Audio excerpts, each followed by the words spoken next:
আসসালামু আলাইকুম। Biggs and ফেদার্সে সবাইকে স্বাগতম। আশা করি সবাই ভালো আছেন। আপনারা জানেন যে আমাদের একটা র্যাবিট আছে, তো কিছুদিন আগে বাচ্চা দিচ্ছে। তো ওকে দিনের একটা নির্দিষ্ট সময় একটা ছেড়ে রাখা হয় ওকে।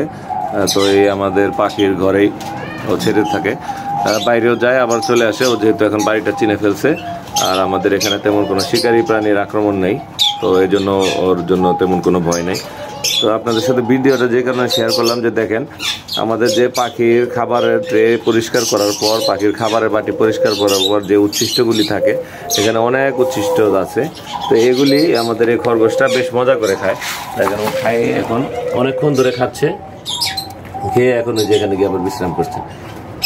এরকম আপনারা পরিপূরকভাবে কোনো প্রাণী পালতে পারেন। যে ওয়েস্ট খাবারগুলি, এগুলি যে ওইখানে ওয়েস্ট খাবারগুলি আছে, এগুলি এখানে ও কিছু খাবে, এরপরে এদেরকে আমার যে মুরগি আছে মুরগিকে দেওয়া হবে। আপনাদেরকে একটু দেখাই।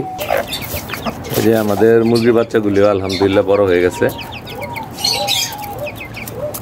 তো এখানে যে মুরগিগুলি ওদেরকেও দিলাম, ওরাও বেশ ভালোই খাচ্ছে। তো এরকম ওয়েস্ট খাবারগুলিও নষ্ট হয় না, একভাবে না একভাবে এগুলিও চলে যায় একটার পর একটা। যে এগুলি উচ্ছিষ্ট, এগুলি হয়তো ফেলে দিতে হতো, কিন্তু এগুলি দিয়ে আমার এই বাইরের যে মুরগি, যে খরগোশ, এগুলি সুন্দরভাবে খেয়ে নেয়।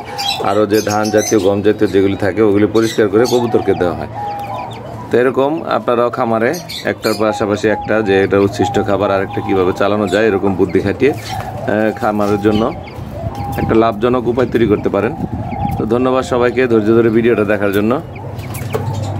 সবাই ভালো থাকবেন। আমাদের 3টা মুরগি বাচ্চা ছিল, একটা মুরগির বাচ্চা বিড়াল নিয়ে গেছে, তো বাকি 2টা আছে আলহামদুলিল্লাহ।